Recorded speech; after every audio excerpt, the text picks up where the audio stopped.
The Flatchat podcast is sponsored by Trojan. Let's get the season underway. VRS, V8 Scots. More rear contact.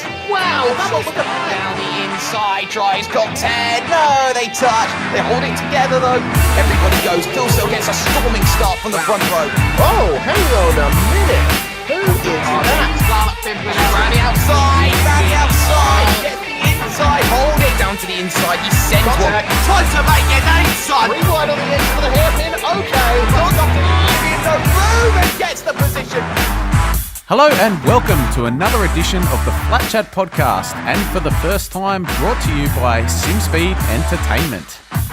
It's been a very eventful couple of weeks with the change of branding from V8s Online to SimSpeed, the VSR showdown at PAX in Melbourne, and last but definitely not least, the final round of Scops Endurance Championship at Montreal, where Ian Ford and Ethan Grigg-Gault from Evolution Racing Team were crowned two-time Enduro Cup champions.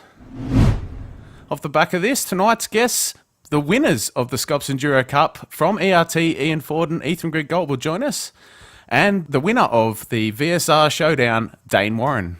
Helping to co-host tonight's show, another guy who was involved in all the action at PAX on the microphone, the Southpaw racer himself, Rhys Gardner. Mate, thanks for joining us again. Thank you very much for having me on. Let's get it started. And also with us is the SimSpeed coffee kid / intern, Brock Caddaye.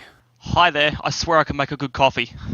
No, he can't. I think, mate, I need an extra 2 or 3 sugars on that next coffee because your last one really sucked. Rhys, you don't tell them that. Just let them taste it for themselves. Listen, man. I asked you for a long Mac, and you gave me a long black. Seriously, I thought you liked it like that.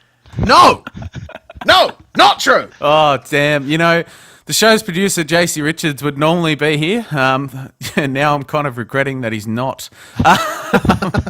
But, he might pop in from time to time just to make sure that we don't go over the 5-hour cap delivered to us by Fonty and Jay at SimSpeed.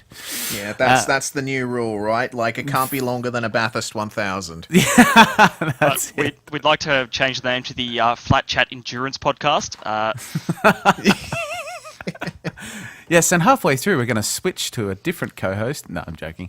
All right. So on the note of SimSpeed, pretty exciting news that we've moved away from the V8's online name to SimSpeed. I suppose to broaden the horizons and give us a little bit more opportunity and flexibility in the future of sim racing. Rhys, you're a big part of that, mate. What do you think about the new name change? I'm a big fan of it, honestly. Like, obviously, we felt that we had to undergo the name change just because we have sort of outgrown the V8's online name, and I think the vast majority of people who follow us would definitely agree with that. But also, we got to remember the V8's online name is never quite going away. The actual parent company that Jay and Fonty run is called V8's Online Limited, and yes. We are trading as SimSpeed Esports and SimSpeed Entertainment, SimSpeed TV, etc. So the V8's Online name is not entirely going away, but SimSpeed is the name that we are now operating under. Just to, as you said, give us a bit more flexibility and make sure that we can go a bit more global, I guess you could say. Yeah, well, I heard, Brock, you've received a bit of a promotion over at SimSpeed. You've become the head of the coffee department. Head barista. It is. It's a really important position because the work that Jay and Fonty have been putting in lately has required a lot, and I mean a lot of coffee. So the VSR showdown was a trying day for me. I think the coffee machine is well and truly dead, so I'm going to have to buy a new one of those. But being the head of the coffee department means I have such privileges at my fingertips. Yeah, we had to spike the coffee with energy drinks just to keep our stress levels down through that whole weekend. Yeah, you and me both. Look, Fonty and Jay, just a quick shout out to you guys. Really quick turnaround. Really good turnaround, though, you guys. You did a fantastic job with the overlays for Montreal, which we're going to get onto that in a minute. But the overlays, the website, the social media stuff, guys, you've done a fantastic job. And I'm very proud to say that the podcast is a part of the future of SimSpeed. And I think we should probably get on to the most recent results, which would definitely be the Scops round at Montreal, running on the American servers for a bit of a change, guys. Have you ever, I mean, Rhys, you've been around for a while. Have you ever seen that, has that ever happened before? Well, I mean, I don't think so. Australian servers have been around for as long as the V8 Supercar and Phillip Island have been around on iRacing, which that was back in 2012, 2011, something like that.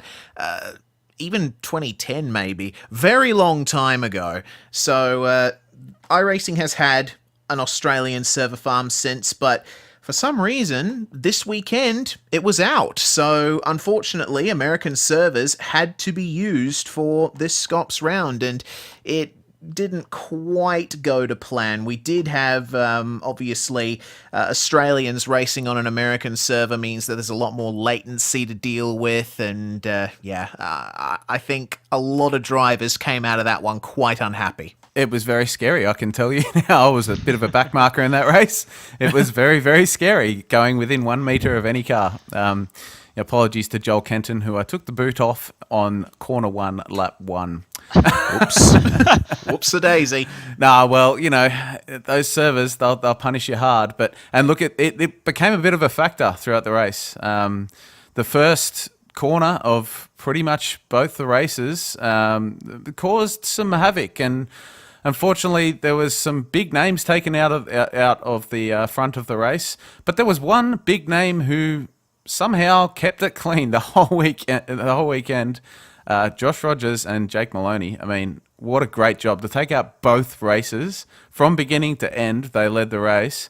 I mean, Rogers just showing his pure class, and Jake Maloney, I mean, very underrated driver in himself. Yeah, certainly. Like it was absolute domination by those two.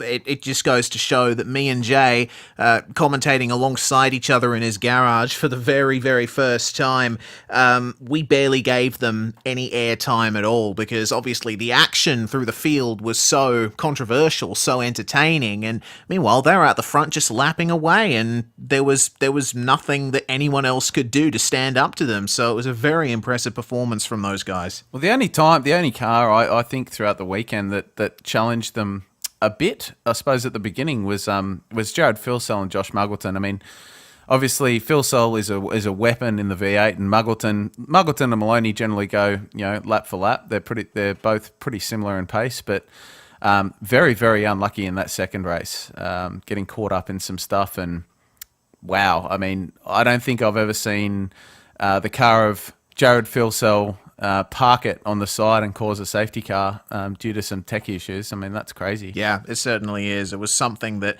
really surprised me and Jay, and honestly, basically that race too was one of the most controversial, probably one of the most talked about races in V8 Scops history, just for the sheer amount of stuff that happened, and Filsell and Muggleton ending up having to retire from that second race was just a complete out of left field blow. It was crazy. Yeah, well, it definitely closed up the Drivers' Championship as well with Ethan Grigg-Gault. We'll talk to him about that soon, coming within 55 points of taking the Drivers' Championship off Jared Filsell, which who would have thought that? Jared's won 11 of the races.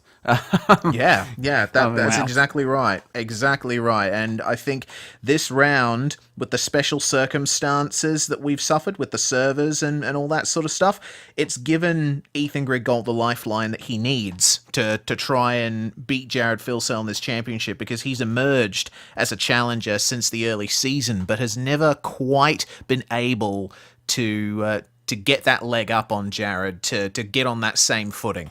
Yeah, and look, it didn't just take away that; it also took away the chance for the TTR car to win the Endurance Cup Championship, which was taken out by Evolution Racing Team. It was very close at the top between the three contenders, I suppose, going into the weekend was Trick Sim Sports with Ross Rizzo and Forzen Arnabi, Jared Filsell, Josh Muggleton, and then the ERT car of Ethan Grigg-Gault and Ian Ford. I mean, back to Trick. Oh, man. You honestly feel for them. Like they were taken out of it through no fault of their own. Absolutely no fault of their own. They did nothing wrong there. And I honestly, I was lost for words in the broadcast. I'm still lost for words now. It fluctuated throughout the race. Once Evolution Racing Team got their penalty for turning the Trans-Tasman Racing number 1 car, we thought that Trick had it, but then unfortunately, Trick obviously had their issues, and we had to give it to ERT. Just an absolute. Ugh. It's one travesty for one team in ERT, but in Trick. But look, to be honest, I mean, luck fell Trick's way at Bathurst. Luck fell ERT's race in the race, the final race of the Enduro Cup at Montreal, and that's right. Look, they're absolutely fantastic result for ERT. It is the second time they have won the Endurance Cup in a row. So, they're always known for being right up there when it comes to the fuel saving and strategy. They're right on top of their game generally, and they've both got absolutely weapon pace. So I'm not overly surprised. In fact, and I'd love if JC was here to hear this, I picked Evolution Racing Team to win the Enduro Cup before it started. And what was his reaction to that? Well, it is what it is. I mean, JC was, JC was very happy for ERT to see. They probably don't they're always up the front, but they're always the third or fourth mentioned or commented about. But the reality is these guys deserve an absolute round of applause for what they've done, because once again, they've come in and proved that they are one of the best teams in sim racing. And that's great to see. And look at their results too, just to jump in here. Throughout the Enduro Cup, these ERT guys in Egg and 40 didn't actually win a race. They came third in Imola, second at Bathurst, and fifth in both of the Montreal races, and yet they're up on top. That sort of form it shows you that consistency is key across any sort of motorsport discipline. They were there or thereabouts in every race, but they weren't up the top. They didn't take a spectacular win, but here they are at the end. They made it through all the races. They picked up the points, and like you said, their speed was there as well. We're talking about extremely competitive fields in these Scops Enduro Cup events. Half a tenth separating cars in qualifying and pre-qualifying. So it's a mega effort, and to win it 2 years in a row as well is you can't script that sort of stuff. No, you can't. And before we bring in Evolution Racing Team drivers of Ian Ford and Ethan Grigg-Gault, we will just quickly run over the top three from both races. So Josh Rogers and Jake Maloney, as we mentioned before, were first place in both races. Jared Philsell and Josh Muggleton in second. Sam Blacklock and Luke Harvey in third position in race one. Rogers Maloney in first in the second race, and this is a breakout. Brett Loxton and Griffin Gardner in second place. I mean, they've definitely been massive improvements from both of those drivers this season. I don't know how many people knew of Griffin driving a V8 before this season, and then Brett Loxton. I mean, he's competitive in every race now. And on that point, third position, Wayne Burke and Dean O'Brien for the second race. Another group of guys who, Wayne Burke has won his first race in Scops this season, and man, they're just going from strength to strength over at Synergy. They definitely are. Synergy Sim Racing, one of those. I guess you could say they've always been a best of the rest sort of team in V8 Scops. Trans-Tasman Racing and TTL Esports have always taken the headlines, and Evolution Racing Team getting in there once or twice. But Synergy Sim Racing, they seem to get glossed over a bit, even by us commentators. I mean, I do try to get a word in about Synergy when I can, because I think they are one of the most underrated teams in Scops, and they certainly deserve that podium there. Wayne Burke and Dean O'Brien, they drove fantastically well in that race. But how about Brett Loxton and Griffin Gardner in that Zuva Racing machine? That was the 209, I believe. They held off a fantastic charge, a fantastic putting on of pressure from Jake Burton in the final stages, and just unfortunately, once again, the American servers were what decided that battle through no fault of either driver in that case, Loxton versus Burton.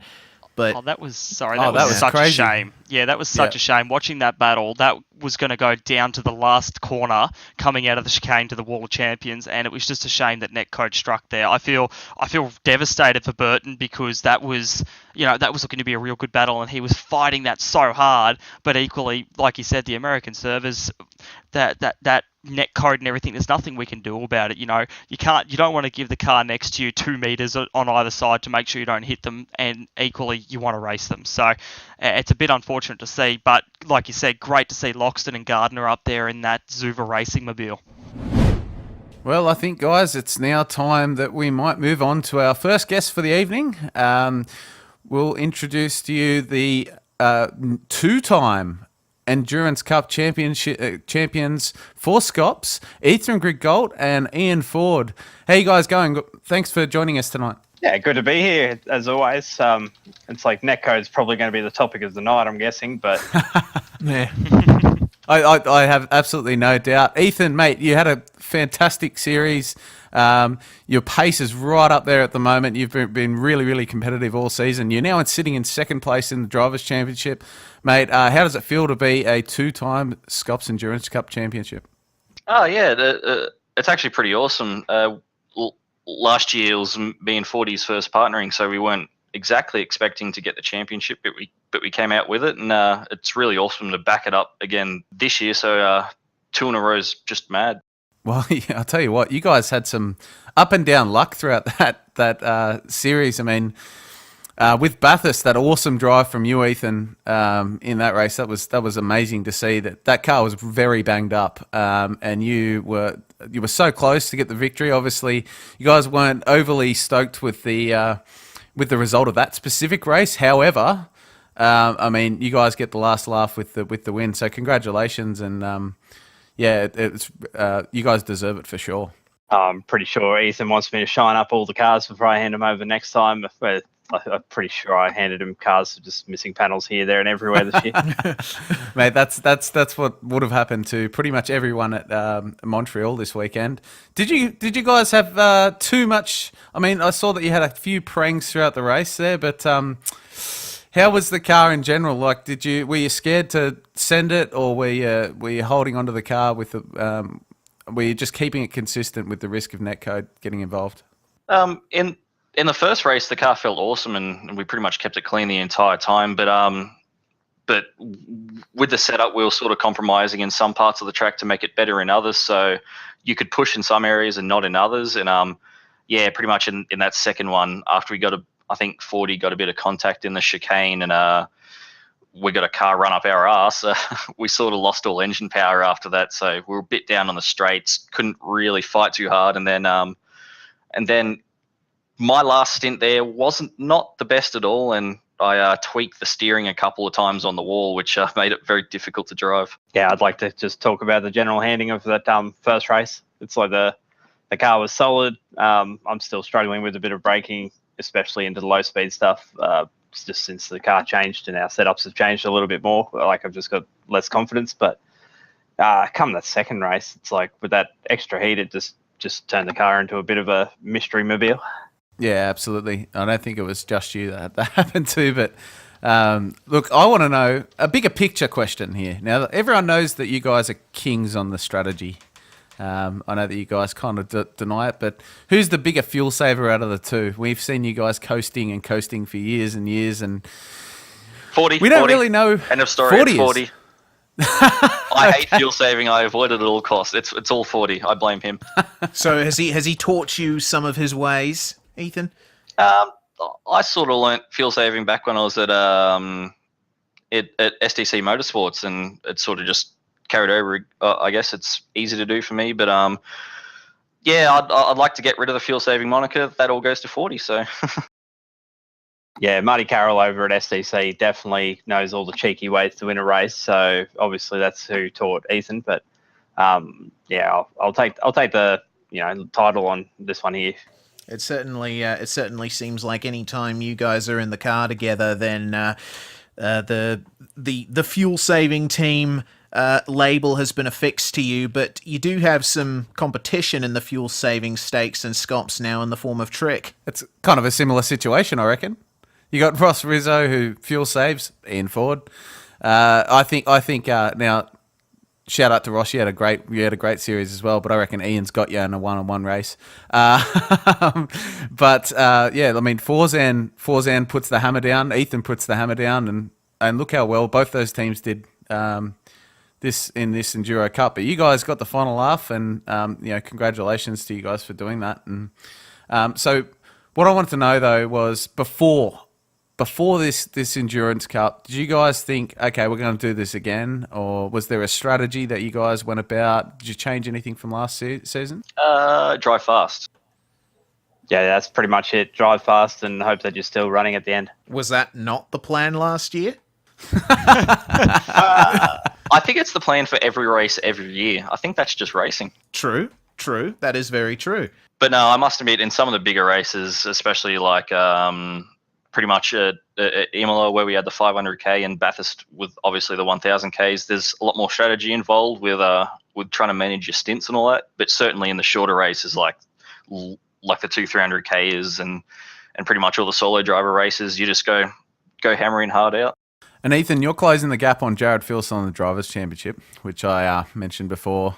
Can you do it? I want to see it happen. I speak to Jared a little bit.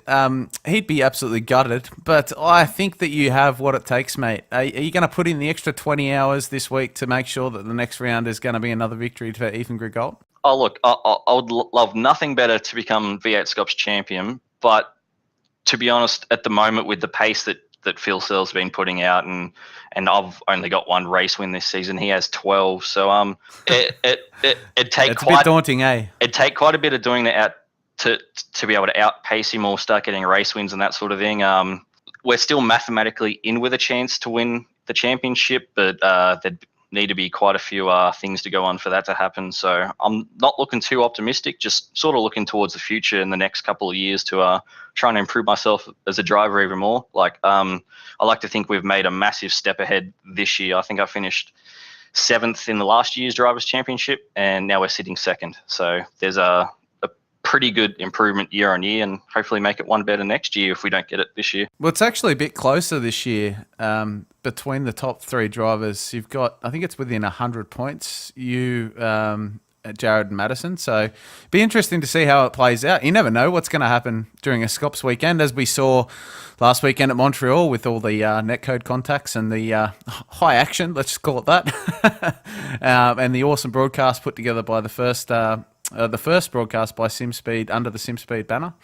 But yeah, I mean, it's you're definitely one to look out for, both of you, to be honest. Ian, are you going to be continuing to run on your own as well, not just the Endurance Series? Yeah, absolutely. I'll be finishing off the season as strongly as I can. It's like we've got, the reverse sprint race coming up at Sebring.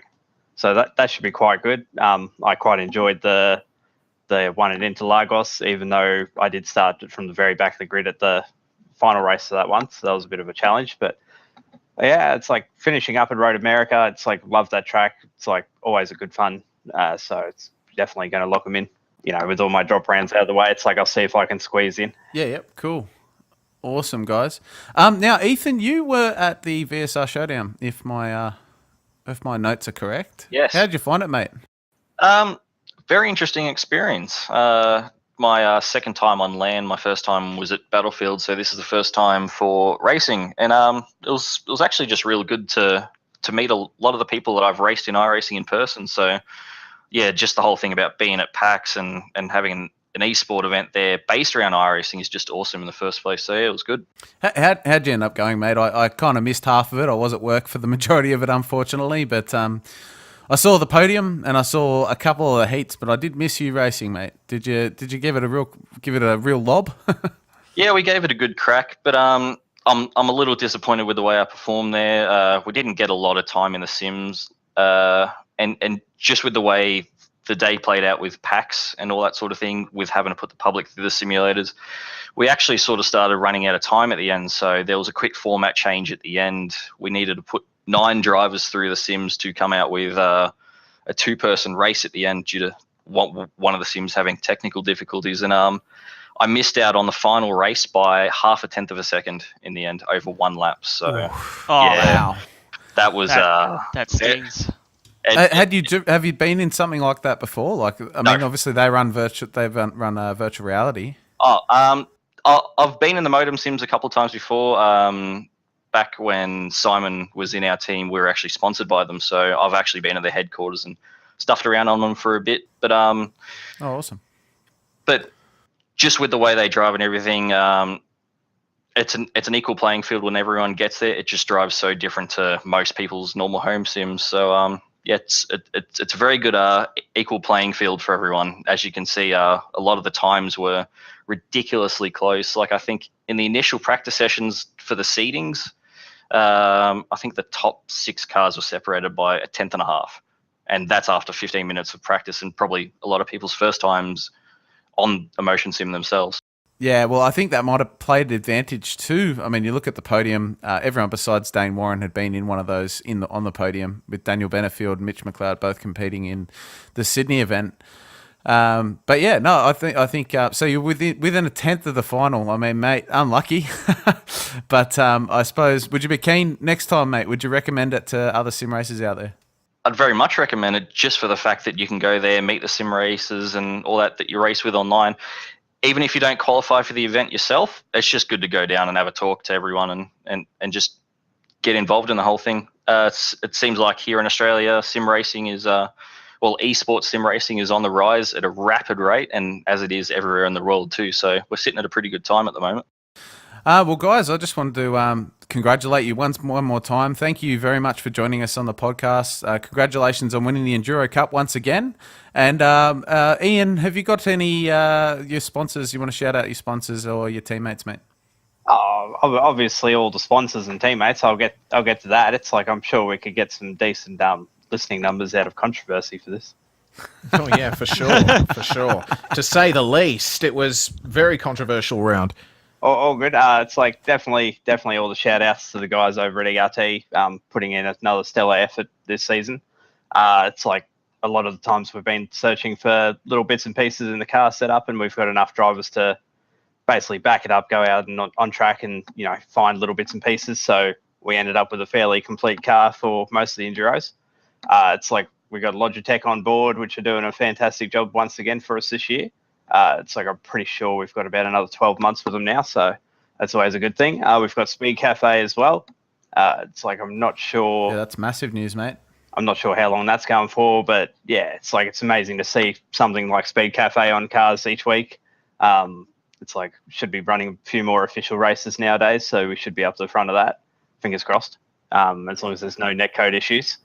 And then obviously, like JRT, it's like they've got their new photo mode and that sort of thing, which is helping out a lot of the more time-restrained sim racers actually get out decent screenshots, so that's always helpful. And obviously everyone that puts time and effort into what we do. No worries. Well, thanks, guys. Really appreciate you guys coming on the podcast. And until next time, I guarantee you guys will be on again. There's no doubt. Thanks for. Oh, and also I must say, before you guys leave, your team boss is very, very proud. I got a good chance to have a chat with Brenton, and he couldn't be proud of you boys. So congratulations. Oh, very nice. I can use that as ammunition in a raise. Oh no! What have I started? Here comes the controversy. Oh, so, boy. Brenton, about that contract. I need another 0 on my contract, please. Leaked news: Ethan Grigg-Gault buying a share in ERT. Doing a World Cup. Doing a scafey at HRT. Yes, for sure. Well, that was interesting. The ERT boys, they're all hyped up. Backing off their championship win in the Endurance Cup. To be honest, Ethan was really, really stoked. You could tell in his voice that he was really looking forward to the future of Evolution Racing Team and how they're going to go next season. Yeah, for sure. You can hear the pride in his voice, and obviously Ian Ford as well. He's been one of those guys that's been in and around the sim racing community with Evolution Racing Team for quite some time now. So it's really awesome to see those guys get the success that they arguably deserve after so much time competing at or near the top in V8 Scops. So yeah, it's just fantastic to see, and yeah, hopefully we do get to speak to them again. I really look forward to the chance. And it's great to see as well. Obviously, ERT went through a bit of a rough period there where a few of their drivers left. Obviously, Altus Esports came about with some of those drivers leaving, but it's actually... Sorry, you said that wrung. It's actually pronounced Altus Esports. Do. Oh, my mistake, sorry. With a few drivers leaving for Altus Esports. There we go. Now, ERT, I think, are really starting to come back into their own where they used to be, which is up the front of the field in a lot of the stuff that they touch, and it's really great to see, and that's being led by guys like Egg and 40 who are coming up in the V8s and giving that team the confidence they need to push forward with the sponsorship like Speed Cafe on board, which is mega for that team and for our community. So absolutely. It's great to see them doing so well, and for ERT rising back up again after having that rough period. Yes, well, thanks once again, boys. Really appreciate you guys coming on. And look, I want to move back to something we did talk to them about, was the VSR Showdown at PAX. What a big event. Rhys, you were on the ground at PAX, on the microphone. And, mate, just tell us your general opinion of the event, mate. Oof. Well, the event itself, absolutely fantastic to be there. I had the privilege of being flown over, so Jay and Fonty were able to get me over there, which was absolutely fantastic and a real honor.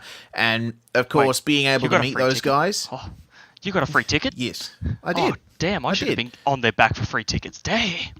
I wasn't on their back for free tickets. They're just that generous, that cool guys. Fantastic stuff from those guys. So, It was just an absolute... I was absolutely taken aback to even be there in the first place, so I wanted to be able to do as good of a job as I absolutely possibly could. I mean, that's my attitude going into just about everything I do anyway, but this was extra special. And being there, obviously, we did have a lot of technical issues and a lot of behind-the-scenes problems that happened on the day, which really... I said to my friends at university today, it was a valuable experience, and that is the most general, politically correct answer I can give, because really it was difficult. It was a hard slog, commentating through the day with Johnny Simon. I'm really sorry, Johnny. I'm not quite sure how your last name is pronounced, but despite those issues, despite the stress and the anxiety that was caused at that event on our side in the broadcast booth, it was honestly an absolute cracker of an event to commentate and follow, because you obviously had some big stories evolving with one of the sims having some technical issues throughout the day. Of course, the wheel just turning all the way to the left suddenly, seemingly at random in the middle of a corner. So that was obviously really put a dent in quite a few drivers' campaigns. It happened to Anthony Winkleman, I think, twice. So, wow. Obviously, that was what forced the event change, along with, obviously, Motum wanting to get the public onto the Sims as part of their presence at PAX. This is, the biggest gaming and computing convention in Australia, possibly in the Southern Hemisphere. So, ultimately, that forced the event format change, and we saw some absolutely brilliant racing in the last couple of finals, and I don't think I've screamed louder at pixels on a computer screen than I have at that point at PAX. Just brilliant racing up near the end of the event. But of course, the final between Dayne Warren and Daniel Benefield mired in a bit of controversy. Of course, CAM's officials were there. Of course, the VSR Showdown is the first ever CAM's sanctioned esports event in Australia. So that is a really big honour to have those guys on board as driving standards advisors and actually handing out penalties and telling the drivers what to do in the event of them breaking a rule or inconveniencing another competitor. So they were right on that, but still, it was really quite the final all the same. And we all collapsed at the end of the day because there was just like, I think we went through about a week's worth of broadcasting in a single day. It was just an immense event. Well, I think next time they have an event like that, I think they might need to fly down the coffee boy, because it does sound like it required a lot of coffee and a lot of caffeine to get through. But look, what I can say from what I saw and from what I've heard from other competitors was, man, it was busy, and man, it was good for exposing the sport of sim racing, and that's the goal. And I think they've done a fantastic job, to be honest. I mean, there's just so much to do. They've got to move pretty much every piece of equipment within 3 hours, set up, get it going, get all the drivers in. I mean, oh man, what a tough event to organise. But I mean, I think they did a fantastic job. It was great from what I saw. I love the professionalism from Sandman and Bo Albert. How they were walking around doing the interviews. That was just massive. That was awesome. And really personalising the sport, which is something that we definitely need in sim racing. And look, I think it was a success, and it can definitely lead to growing the sport in the future. With Cams on board as well, it's they're taking a big risk in a sense, jumping on something that there's still a bit of a stigma around whether sim racing is seen as a sport or not. And obviously in Germany they've recognised it as an official sport, but elsewhere in the world there's a lot of people that go, yes, it's a sport, others that go, no, and there's this big argument. But Cams has jumped right on top of this, and they have beautifully brought about the promotion of it, and also the ability to merge the real world and the sim world, with the prize being a Formula 4 test day as well. So I think it's really awesome, on top of how the event went itself, the VSR Showdown, and the great racing we had, albeit with some of the difficulties throughout the day, that CAMS has officially sanctioned this, and where now iRacing, SimSpeed TV, and the sim racing world in general working all together to hopefully merge these two in a better future. Yeah, and full credit to CAMS for jumping on. Like, honestly, the two CAMS representatives that were there were just fantastic guys, super friendly, super professional. I cannot speak highly enough of them. Also, Steve and the crew from Motum, they were just fantastic all day. They put their heads down and they worked through the issues that were happening through the day. And we met up after the end and we talked about how the event had gone, and I'm a big fan of Steve. He's just fantastic. So it was brilliant to be able to work with those guys, and I definitely look forward to working with them in the future. He did let us in on a couple of plans that I probably can't tell you at the moment, but we are VSR Showdown does look like it will be continuing, possibly. Yes. Excellent. To a greater extent in the future. So we'll see what happens on that front, but I'm definitely looking forward to it, and I hope everyone out there listening is too. Maybe we can have it at Brock's house. Yeah, well, I mean, can you fix your Brock, you're in machine? Melbourne, aren't you, Brock? Yeah, man, I'm about 40 minutes out of the CBD, so if I didn't have work, I would have been down there cheering along with you guys and pretending like I know what I'm doing. God, so we don't even have to fly you in. We could just get you an Uber. Exactly. You pay for my Uber and I'll be there.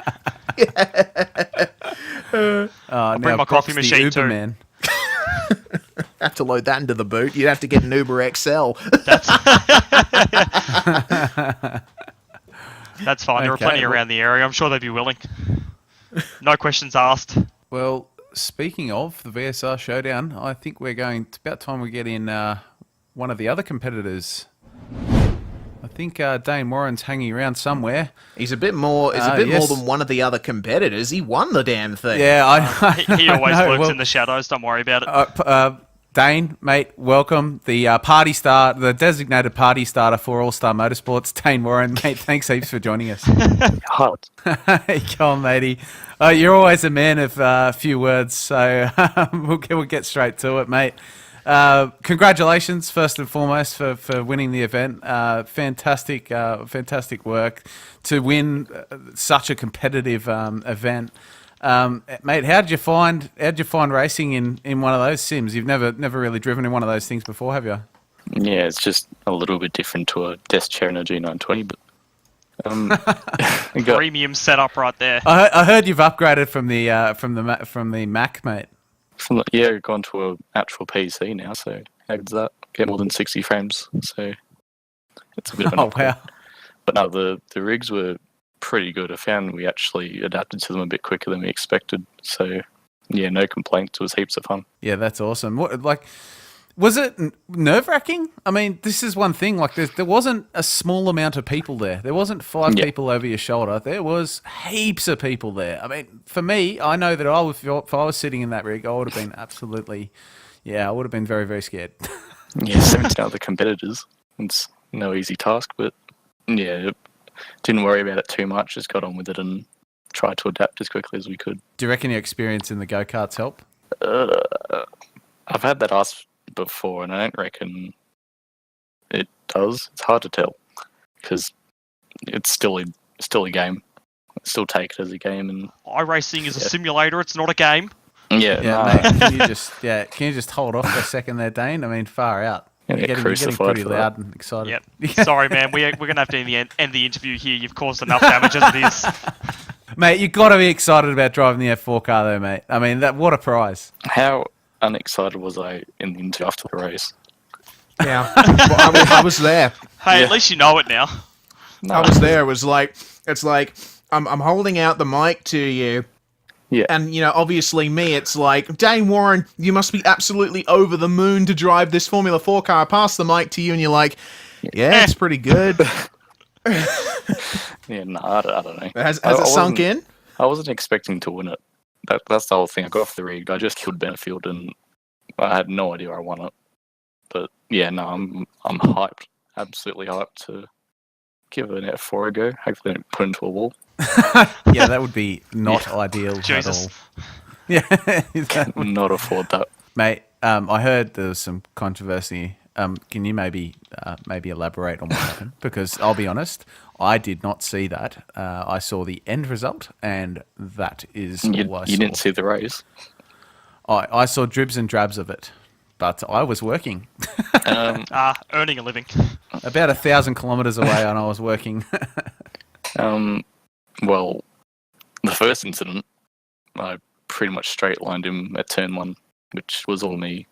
The second incident, I'm not too sure about.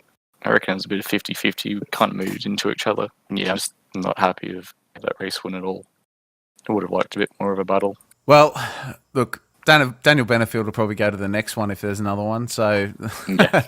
I'm sure he'll get his shot. He's now probably the most experienced. Him and the other podium sitter, Mitchell McLeod, two most experienced people in that modem rig now. So third time's the charm, probably. Yeah, that's it. Yeah, look, they've obviously got a lot of skill in those rigs. And look, for you to just jump in, never driving it before. I mean, I saw your first heat. That was a runaway. So, I mean, to me, I thought after that first heat, mate, that you were a shoe-in to win it. So, congratulations, mate. I wouldn't say that I'm surprised. However, it was such a strong field. You had the likes of Ethan Grigg-Gault, Jake Burton, Daniel Benefield, Thomas Hinz. I won't say Thomas McMillan was a competitor, but he was there. Miles off. Jesus. We did warn him that VR is not the same as sitting at home with the G27. No, well, if you talk to him, he reckons the brake pedal called him out. So, by 7 seconds a lap. Yeah. Maximum off. Thanks for joining us anyway, bud. So, who would you like to thank, mate? You've got a few sponsors with your team at the moment, mate. Have you got them prepped? Well, never really have them prepped. I'm kind of rubbish at this interview thing, but no. Quick thanks to Rack Corp, Cash Centric, and Sim Racing Collectibles. No worries, mate. And we look forward to seeing you back in the chair. Are you going to be around for the next Scops round, mate, at Sebring? Oh, I'm going to try. Hopefully, we can come away with a win. Unlike last year, where I just put into the fence and had a shit night, so we'll see how we go. We don't talk about last year. Yeah, that was your debut pole position, wasn't it? Yeah. Sebring. It was good times. Unfortunately, didn't convert. Yeah, we don't talk about anything after quali. Yeah, look, I remember the race. I remember there was. Yeah, look, I think that might have been the first Scops race that I ever watched. I've since watched a lot before that and a lot after, but that was the first one I've watched from beginning to end. And yeah, you did the restart, I believe, was yes. The ending. I of didn't the know race. that you could go for green. So when you're telling the story of that debut pole at Sebring, you're just like, I got pole, and people go, yeah, all right. So how'd the race go? That's exactly I got pole.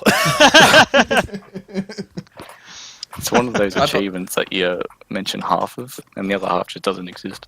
I believe I'll never forget the commentary at the very beginning of that race. So the race goes green, and I think it was Rhys go, a great start from Daniel Williams back in, I think it was in 28th. It was his debut.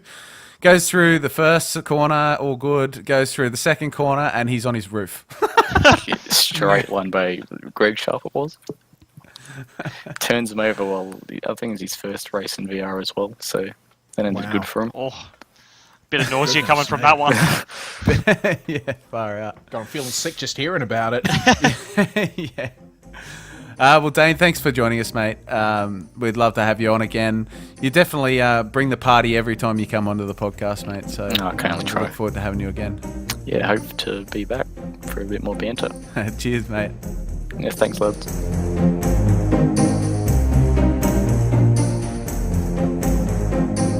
Shots. Yeah, shots fired.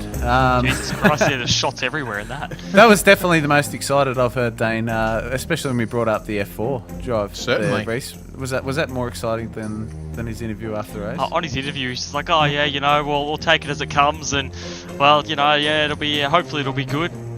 Just want to drive in a Formula 4 car, man. Yeah, well, I'd say he was about 10-15% more excited than he was at PAX, so it's an improvement. Mate, and that was prepared too, mate. He knew he was coming on the podcast, so he obviously had 3 or 4 mothers and a couple of Brock's special All-Star Motorsports coffees before he jumped into this. Absolutely. Well, yeah. So thanks. I wanted to say thanks to all the guests that we've had on the show. So Ian Ford and Ethan Grigg-Gault from Evolution Racing Team. Also Dayne Warren from All Star Motorsports. Rhys Gardner, thanks for joining us to co-host. I hope that this is not the last time that you join us. It's been awesome having you on, Rhys. Yeah, and it's been awesome being on here. Thank you very much, Chris. So definitely hope that I get a chance to jump on again. This has been great.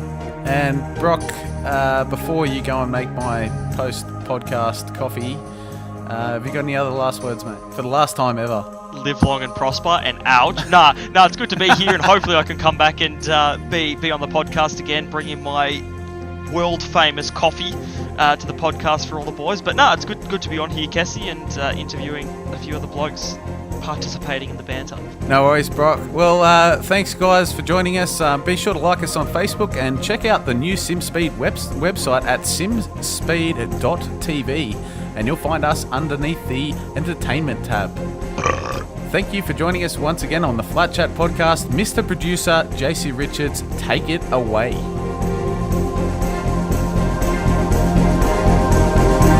That's it for this week's Flatchat podcast V8 Scops edition. If you like the show, you can find all our social links in the description below. Subscribe to us on YouTube, like us on Facebook and Twitter, and share it with your friends. Remember folks, less brake, more throttle, and above all else, don't pleb it.